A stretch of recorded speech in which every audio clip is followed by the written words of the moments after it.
lo dijo en la primera hora. Muy bien, 8:10 en la mañana. Seguimos a primera hora por Sonorama, la gran señal nacional. Qué mañana más esplendorosa que tenemos, ¿verdad? Cielo totalmente despejado, como le gusta a Belkis. ¿Ah? Mañana brigadita. ¿Cómo está la temperatura ambiente a esta hora? Vamos viendo. 11 grados centígrados. Tenemos cielo totalmente despejado. Al fondo seguimos viendo al Cotopaxi, seguramente hacia la parte nororiental. El Cayambe, ¿no? Es la imagen de nuestro callejón interandino, la avenida de los volcanes, como le dicen algunos. No se olvide el pico y placa. ¿Ah? ¿Hoy qué placa es, Belkis? 7 y 8. 7 y 8, ¿no? No se me olvide. No se olvide el pico y placa. Bueno. Pico y placa hoy, ¿eh? Le acompaño hasta el final. Ah, sí. Ajá. Qué buena noticia, no me había enterado. Qué bueno, o sea, viniste en tu auto. Claro. Ah, perfecto, qué bueno. Hasta las 9 se va a quedar Belkis. Ese es el bonus track del día de hoy. Bueno, les decía yo en el comentario, querida audiencia, que hoy hay una expectativa porque en menos de una hora, a las 9 de la mañana, se instalará la primera mesa técnica entre el gobierno y las organizaciones indígenas a efectos de establecer toda la metodología, definir la hoja de ruta y los temas que se van a abordar en los siguientes 90 días, que esperamos sirvan para que fructifique un diálogo que a su vez tenga resultados y acciones concretas para evitar que en el futuro se pueda reproducir un episodio como el que vivimos durante los últimos 18 días. Y por supuesto, dentro de esa expectativa de los temas está el tema minero.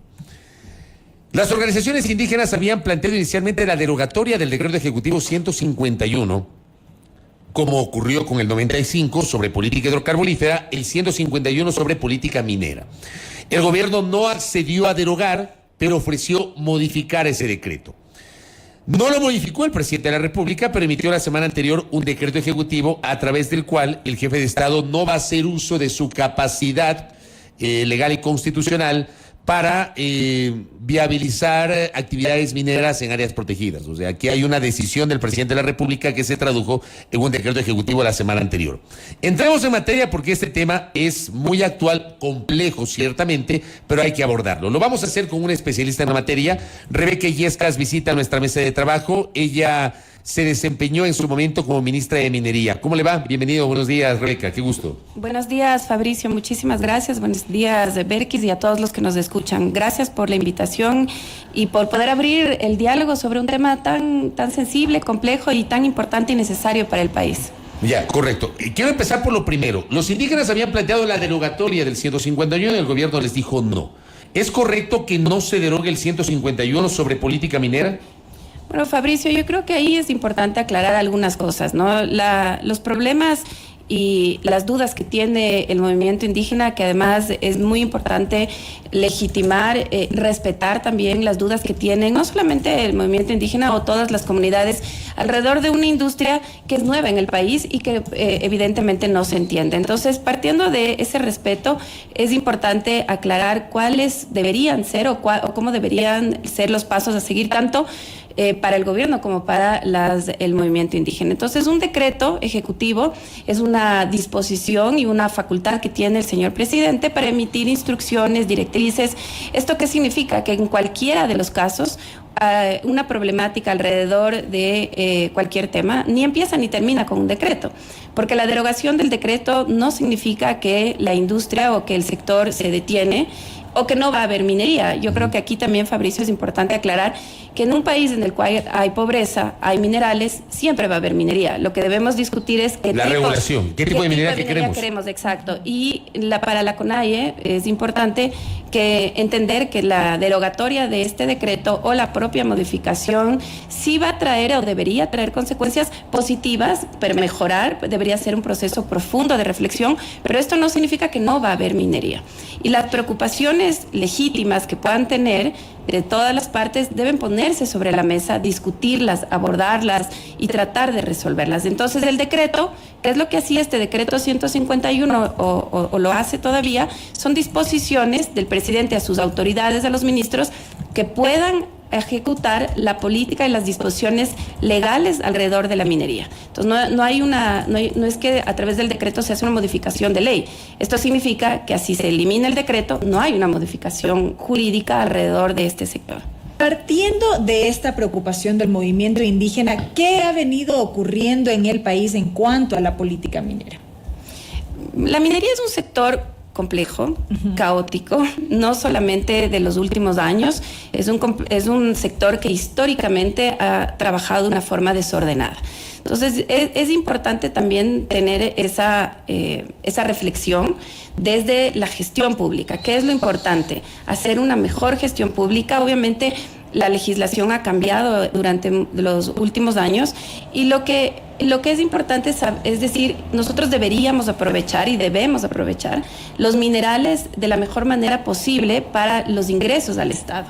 Y eso es lo que debería concentrarse. Además, temas alrededor del control, el erradicar la minería ilegal y temas que realmente afectan al ambiente. Entonces, el no permitir o el tener una posición cerrada, fundamentalista, de no hacer minería, no soluciona ni el problema ambiental ni el problema social. Al contrario, lo puede incrementar al fomentar una minería ilegal. Partamos de un concepto. ¿Desde cuándo hay minería en el Ecuador? Minería hay desde hace 500 años. Desde siempre ha habido minería. Así es. Lo que pasa es que nosotros lo que hemos hecho en el Ecuador es una minería artesanal, una minería a pequeña escala. Y lo que hoy estamos discutiendo, y esa también es otra discusión que a mí me encantaría con los compañeros de la CONAIE conversar alrededor de que por qué nos oponemos a la minería industrial, que además es una minería regulada, una de las más reguladas en el mundo, una industria que debería ser controlada. Esa es la discusión que deberíamos tener con el Estado, y que además es la única que genera ingresos al Estado, paga impuestos, y con esos recursos se puede acelerar el desarrollo social y económico productivo que tanto necesitamos. Pero yo entiendo que el cuestionamiento principal sobre ese tipo de minería es la posible afectación sobre áreas protegidas, sobre fuentes de agua, etcétera. Yo creo que por ahí ha estado la polémica, Rebeca. Bueno, yo creo que hay una confusión de los pedidos y una confusión de la polémica, ¿no? Está bien, yo también vuelvo a repetir, no quiero deslegitimar ni la lucha social, ni las dudas, ni las incertidumbres. ¿Qué es lo que nos pasa a todos? Cuando hacemos algo nuevo, lo primero que tenemos es una preocupación de lo desconocido. Entonces, hay una deuda también en explicar, hay una debilidad, una ausencia del Estado en el haber podido explicar oportunamente sobre qué es lo que se va a hacer y qué se está haciendo y qué se debería hacer. Entonces, yo he escuchado las inquietudes y las solicitudes del movimiento indígena, y hay varias cosas. También ellos se contradicen, ¿no? Están pidiendo, impulsan y exigen que se norme la consulta previa, libre e informada, que está bien, todos queremos que exista una consulta previa, libre e informada, pero al mismo tiempo solicitan que se derogue el decreto 151, donde en el artículo 4, literal B del decreto, se establece que se norme la consulta previa, libre e informada. Entonces también esto a mí me hace pensar que tal vez no se lee correctamente las disposiciones, no solamente el presidente, no se entiende el sector, quizás hay un asesoramiento equivocado, y por ahí creo que también hay que partir, ¿no? O sea, que tengamos todos la misma información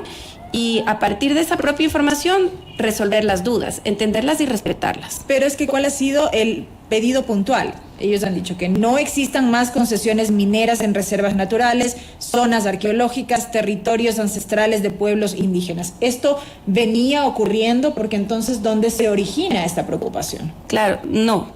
Porque la Constitución ya establece que no es posible hacer actividades extractivas en parques naturales, en zonas protegidas, y algunas otras consideraciones alrededor de dónde se debe y no se debe hacer.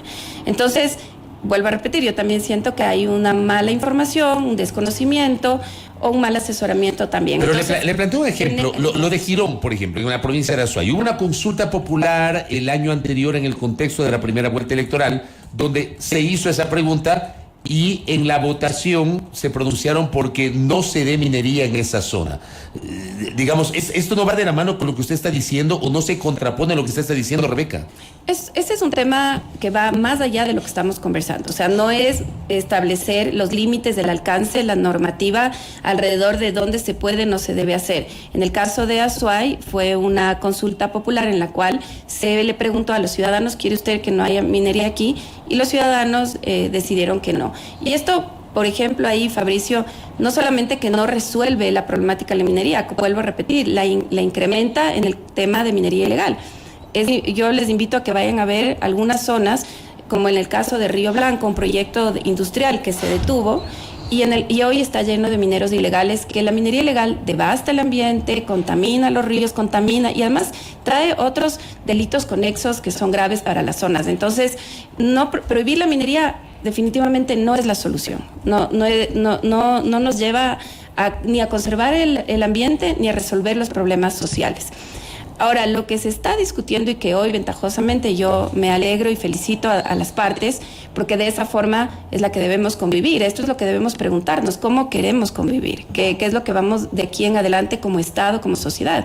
No somos un país y somos de espacios aislados. Entonces, en este querer convivir de mejor manera, celebro que tanto el movimiento indígena como el gobierno puedan llegar a acuerdos y en el medio de este acuerdo el respeto mutuo, ¿no? También entender cuál es la posición del gobierno y del Estado. Estamos hablando de una situación económica social precaria en el cual se ha incrementado la pobreza, lamentablemente no hay más fuentes de empleo y la minería es uno de los sectores que mejor puede aportar a los ingresos al Estado y a mejorar estas condiciones de vida de los ciudadanos. Veamos, por ejemplo, el caso de Zamora. Lamentablemente la deuda histórica con la Amazonía es real. Es real que son zonas empobrecidas, pese que de estas zonas hemos extraído recursos minerales como el petróleo. Pero el caso de Zamora es importante porque es la única provincia amazónica que ha podido mejorar esos indicadores de pobreza, de empleo. Hoy, 7 de cada 10 zamoranos trabajan en industria o relacionado a la industria minera con apenas 2 proyectos de minería industrial, que son los únicos que producen hoy en el país. Son Fruta del Norte y Mirador. Norte y Mirador, exactamente.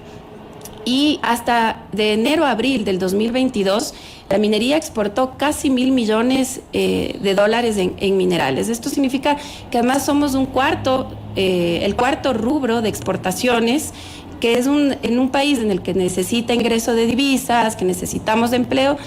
No podemos oponernos a que esto sea en beneficio de todos los ecuatorianos. Déjeme leerle un mensaje que acabo de recibir. Gracias, Grace, por enviarme este mensaje. Me dice, entiendo que lo que dice nuestra invitada es hacer un ejercicio de extracción responsable. El problema es que así sea responsable va a haber contaminación. Pregunta a cualquier ingeniero ambiental y lo dice. Los ingenieros ambientales pueden trabajar para que el impacto sea menor, sin embargo, menor o mayor, hay una destrucción del ambiente. Y sí se da, nos dice un oyente. Y ahí yo quisiera agregar algo más. Claro, quizá esta postura del movimiento indígena particularmente no tiene que ver con esta falta justamente de confianza en una efectiva regulación y control. Totalmente. Primero, decirles que no hay una contaminación, o sea, no significa que hacer minería per se / es contaminación. No es y no debe ser.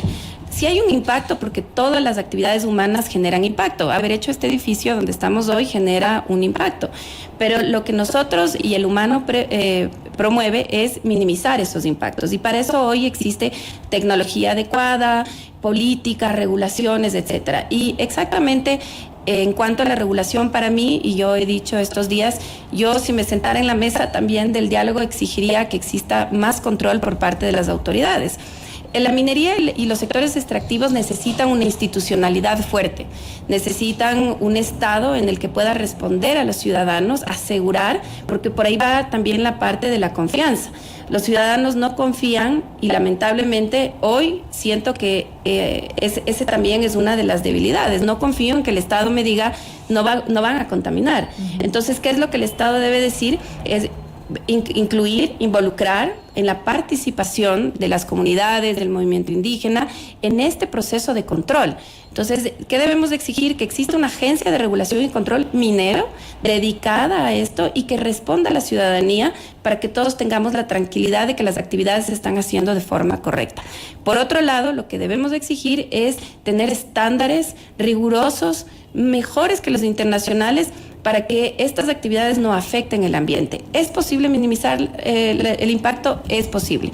De hecho, la minería tiene unas regulaciones tan estrictas, solamente en el caso de agua, Fabricio. La minería, como establece el Código Orgánico Ambiental, la Ley de Minería y todas las regulaciones conexas, es que el uso del agua para la minería debe devolverla exactamente igual como la encuentra. Es decir, que no es que una empresa minera puede hacer uso indiscriminado del recurso hídrico y luego devolverlo al río contaminado o cualquier. Eso no debe hacerlo. Sí pasa, es verdad. No podemos negar que pasa, pero pasa porque hay un descontrol del Estado. ¿Quién debe controlar? El Estado. A través de la Agencia de Control Minero. Que ya no existe. Hay una agencia de regulación y control en energética. Claro, el tema es que se fusionaron las agencias de control, porque teníamos una agencia de control que era para la electricidad, una para petróleos y una para minas, y fusionaron en una sola. Yo no sé si esa fusión termina siendo conveniente y no evita que se distraigan las funciones de sus técnicos para el control, Rebeca. Bueno, yo soy de la posición, repito, que debemos tener un sector con una institucionalidad fuerte, y esto significa que tenga no solamente las competencias específicas para poder hacer ese control, sino también el presupuesto y el personal adecuado, capacitado, suficiente. Estamos hablando que minería no se hace en Quito o Equilo, Cuenca. La minería se hace en zonas alejadas, aisladas, y que son de difícil acceso. Por lo tanto, necesita un contingente de control que sea un poco mayor, ¿no? Entonces, si me preguntan a mí, sí, debería haber una sola agencia de regulación y control minero. Volver entonces al Arcón. No, o mantener ahorita una separada. Una separación. Volver al Arcón. Volver a una agencia de regulación. Específica para minas. Específica para minería. Además, humanamente, si ustedes miran el presupuesto del sector para personal y la cantidad de personal que hay, humanamente no pueden controlar. Y lo peor que nos pueda pasar, vivimos en el peor de los mundos. Yo siempre digo esto. Ni siquiera podemos hacer uso de los recursos naturales de una manera efectiva para que el Estado pueda recibir estos recursos y que sirvan para mejorar las condiciones sociales, económicas, productivas. Y al mismo tiempo existe y se ha incrementado lamentablemente la minería ilegal, que contamina y que no paga obviamente nada. Y además uno no puede buscarle un minero ilegal y hacerle responsable de una actividad que es un delito. ¿Cómo debemos interpretar, Rebeca, con esto voy terminando este diálogo, el último decreto del presidente, el 468, donde dice: el presidente de la República no ejercerá su facultad excepcional prevista en la Constitución que permite solicitar la actividad extractiva de los recursos naturales no renovables en áreas protegidas, en zonas declaradas como intangibles, en territorios ancestrales y zonas arqueológicas de conformidad con la ley? A ver, a mí esta parte no la entiendo bien, y perdón mi ignorancia, pero usted mismo nos ha explicado de que la propia Constitución prohíbe de que se haga actividad minera en zonas protegidas o en zonas intangibles. Entonces, ¿qué significa este artículo 1 del decreto ejecutivo? El decreto 468, que fue emitido por el presidente el 30 de junio del 2022 a propósito de las demandas del movimiento indígena, lo que establece son 3 temas importantes. Uno es no hacer uso de esta excepcionalidad, que significa: la Constitución establece que no se puede hacer minería en áreas protegidas, en zonas intangibles, pero que excepcionalmente el presidente podría solicitar una autorización a la Asamblea para poder hacerlo. ¿Qué es lo que el presidente se compromete? Y esto también es importante. Hay una muestra de compromiso, de interés, de voluntad, de, el movimiento indígena o las comunidades, tengo estas dudas, esta incertidumbre, voy a dar una muestra de confianza. Entonces, no voy a hacer uso. Podría hacerlo eventualmente, pero no lo voy a hacer. Ahora, quiero asegurar, Fabricio, que no existe ningún proyecto en una área protegida ni en una zona intangible, ningún proyecto minero, ¿no? No hay. Por lo tanto, nadie ha ejercido esta facultad. Y luego en el artículo, en el decreto 468, se establecen otras 2 prohibiciones que yo espero que se conversen el alcance y que se pueda también revisar cuál es cuál es el espíritu de esta disposición, que es no hacer minería también en zonas arqueológicas y en territorios ancestrales. Ahí ya vamos a tener una discusión un poco más profunda y más grande, porque no existe una regulación en la que establezca exactamente dónde es una zona arqueológica, o no existe un mapa en el que del día de hoy nosotros podamos decir, este es el Ecuador, aquí está la zona arqueológica 1, 2, 3. O sea, eso no tenemos definidos. Eso no funciona así. Porque uno se imagina que cuando habla de arqueología, ¿qué se le viene a la mente? No sé, pues Cochasquí acá en el norte, claro, de Pichincha, claro, o Ingapirca en Cañar. Estoy hablando de un poco lo que se me ocurre en este momento. Así es. Entonces, pero no tenemos definiciones. lo que pasa es que para determinar una zona arqueológica hay que primero, pues, se parte desde una evidencia, encontrar algo que nos da una idea de que hay una posible zona arqueológica. Además, encontrar me invento, una vasija. Uno entra a un proceso, los técnicos de investigación, de análisis histórico de la zona. Eso no significa que sea una zona arqueológica. Yo puedo encontrar, haciendo en el jardín de mi casa alguna actividad de encontrar una vasija, y eso no significa que sea una zona arqueológica. Entonces, hay las instituciones que se dedican y que son las que aprueban esta regulación, y son las que deberán entrar a mirar. Entonces, el territorio ancestral, lo mismo, ¿no? Lo propio en que hay una complejidad, definir dónde son, quiénes son, hay las regulaciones de la OIT, la ley territorial la ley de zonas rurales, territorios ancestrales, que también, pero ¿qué quiero decirles? Esto es un proceso a largo plazo, un proceso complejo y que no es de la noche a la mañana. Entonces, y vuelvo a repetir, para mí la discusión no debería ser si hacemos o no minería. Minería hay en el Ecuador y va a haber, porque somos un país que lamentablemente tenemos una pobreza incrementada. Donde hay pobreza y hay minerales, hay minería. Entonces, estas prohibiciones lo único que hacen es que no discutamos los temas importantes y de fondo. No hagamos un análisis profundo de realmente qué es lo que necesita el sector, qué es lo que necesitan las comunidades, cómo solvento las dudas, las necesidades de las comunidades para hacer una minería responsable, bien hecha. Correcto. Y lo ultimísimo, en un minuto. Me pide mi buen amigo y colega Julio Sali, que es sarumeño, que le pregunte de Saruma, porque hay un problema de Saruma. ¿Cómo le ve usted, Rebeca? Saruma es el ejemplo de la minería ilegal. O sea, Saruma es el ejemplo que donde hay minerales hay minería. Saruma es además una zona mineralizada riquísima desde hace muchísimos años. La explotación minera empezó en Saruma por una empresa de Estados Unidos hace más de 150 años. Cuando sale la empresa y deja el territorio abandonado, ingresan los mineros ilegales a hacer una explotación sin tecnología. Artesanal.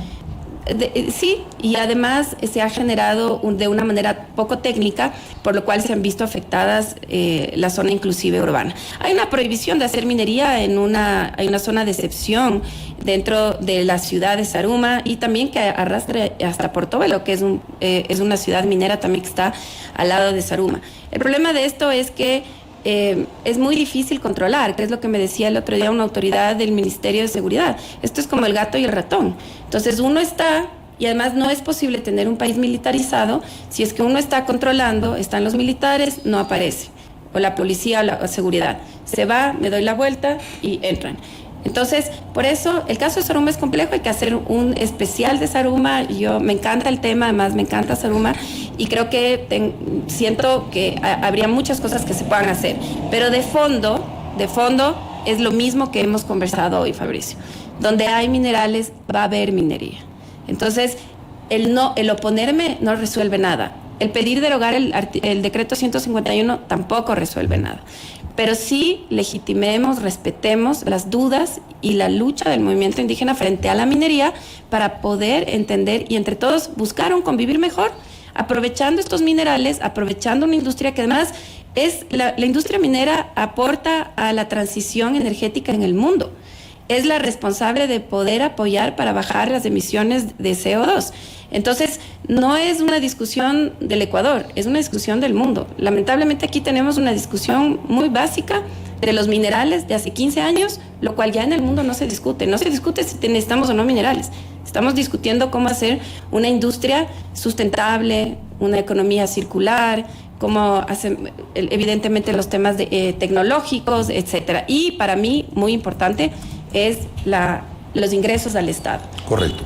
Rebeca, gracias por el tiempo, muy amable, muy gentil. A ustedes, gracias. Interesante tema, obviamente con un especialista en la materia, Rebeca Illescas, exministra de Minería, hablando sobre este tema que estará en la mesa de negociación entre el gobierno y las organizaciones indígenas. Primera plana, todas las noticias, todas las voces.